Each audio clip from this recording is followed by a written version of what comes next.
called visceral moments within themselves. There's this upsetness that just starts to want to pour out, and they don't know if they should be comfortable enough to let this thing out of them or not. It's the topic of visceral acting. See, everybody everywhere says, listen, they want their acting to be real. They want their acting to have this real thing in it.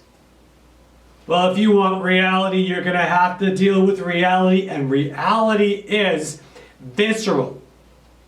Visceral acting.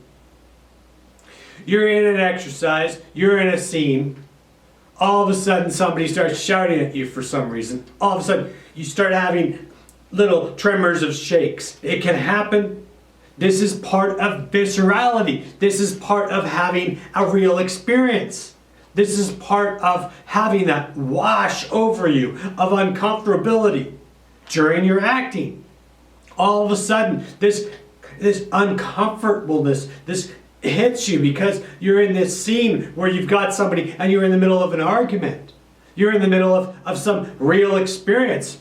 You've got some things that you're trying to express, or you're working, or you do express them, and all of a sudden the way that you express them surprises even you. See, this is visceral. This is an element of acting that nobody talks about and needs to, because this is every single thing having to do with what is actually realism and acting. We're not there to act, are we? Are we there to act? If we're there to act, then we're there to have activation. Visceral is the activation of acting. It's uncomfortable. You look at even when you're working with the simplest emotions. You work with the simplest emotions, and you're working with the techniques in acting having to do with putting emotion in acting. There are these programs that I use, and I use these programs to do these things like cartoons, to be able to accentuate, to absolutely amplify the emotions that I go through. And when I go through emotions, first of all, I absolutely emotionally prepare, sometimes even before the videos, because I love emotional preparation. I love to be able to get myself upset about one thing, get myself upset about another, and then put that into some imaginary work. And these cartoons, there's links in the descriptions below, and they can amplify those expressions that you can learn to be able to get with your talent. Okay, so feel free, use those links. What are you putting? You're putting an ability to have something that you're activating. You're activating, and then there's things that want to express. You've opened up your own floodgates. You're opening yourself up. There's this whole element in you. All of a sudden, you put yourself into the imaginary world, and there's this like real argument, or there's this real scene going on. There's a real happening going on. There's a real life unfolding. You might actually get an absolute complete confusion. It might be this wave of absolute confusion come over you, and you're in the midst of this acting exercise, or you're in the midst of this acting scene, and the ability for you to be able to train yourself in acting in a way to understand that this is actually correct. This is actually the way that you put real viscerality into your acting is key. It's nothing wrong with your acting. Have all of this different stuff pour out. This is part of what it is to be real. This is part of the experience of acting, the experience of the scene. You know, nothing makes me happier than seeing people actually open themselves up to their emotions and actually work with their emotions and have those be external. But another thing that would make me happy is if you open up that description box. There are links in that description that you could actually use to improve your acting. It can help you to improve your creativity, or whether it be on stage or in film. They will look at you while you're involved in having these visceral responses, and they'll be, wow, they'll feel sorry. They'll be glad that they weren't you in that circumstance.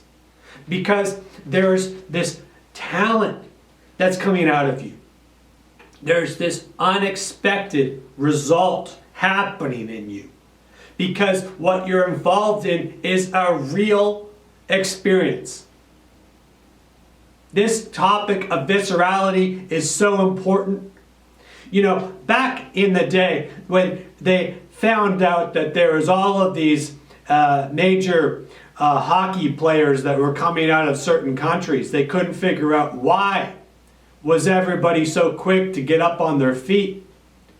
And then they realized when they went over to scout that once they hit the ice, they actually had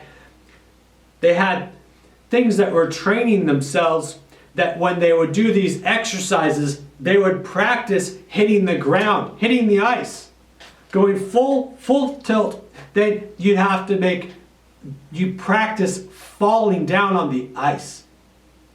Now look, all of a sudden they're working in their acting, all of a sudden they're working in they're working with skating and the working with it all, and they're working in their sport, and all of a sudden they're having this ability to be able to quickly get up on their feet.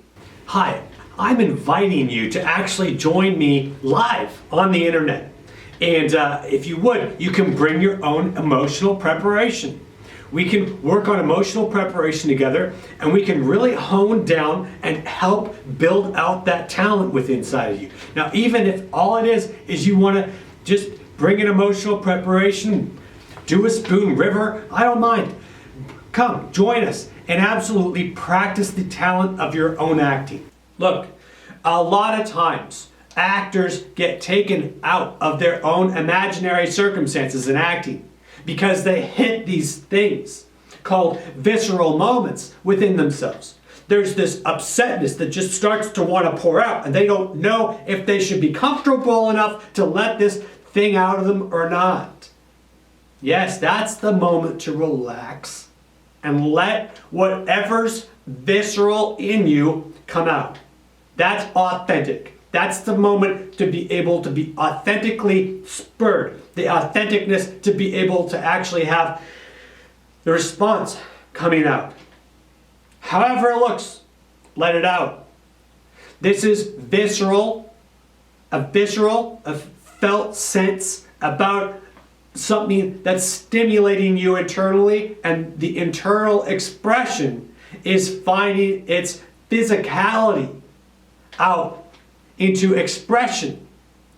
And the skill of being able to be an actor that's brave enough to be able to let this visceral response out in your imaginary world is what is going to be able to set you apart in acting. All of a sudden people go, wow, that's really real. Wow, they have a real feeling. You can see it in them because they actually have a response, and that response is coming out in the imaginary world, in the imaginary circumstance. So look, if you would, boop the like button. Understand that visceral response is vital, vital, vital, vital. It's so important to be able to accept that this is part of your journey in acting. That there's nothing wrong with you when you're in your acting exercises, when all of a sudden you've got this stuff. I mean, sometimes it can feel like small, very tiny, small jolts of energy that come through you, right? It's as if you've metaphorically been hit by lightning. And all of a sudden, something will happen. Your partner, you listen to your partner, all of a sudden, you have this response. You have these chills go up your back. These are the things to work with and allow in your acting, not just suppress them. You allow that in your acting. If it's not great for the camera, well, then there'll be another take. You'll be able to do something else with it, or they'll be able to use a piece of it, or somehow it will be able to work out. But you've got to trust that that's activation in your acting is actually what's giving you the ability and part of what it is that's called your talent expressing itself. So look, listen, thank you very much. And please check out the other materials, check out my website, and find those lists of emotions. Work on those lists of emotions and those, I've got lists of activities, lists of reasons at the door. Check all that information out. It will definitely help you out on your acting journey. Themselves actually waking their own activations up so that they're emotionally activated. There's something that they can get upset about within a ballpark of emotion. But the key, the absolute key, is I don't want you to carry around that stuff in your life. That's what's called acting baggage. You want to be able to learn a technique. I have to be able to tell you that it would be a disservice for me to teach you all of these incredible techniques on how to access yourself as an artist without reminding you very nicely that you don't need your acting baggage in life. So feel free. Work on processes where you have a release time after you're doing your acting. And what this will do is it will actually amplify your work because it will give your acting muscles the break that they need in order to get the rest that they need so that your work will be even stronger.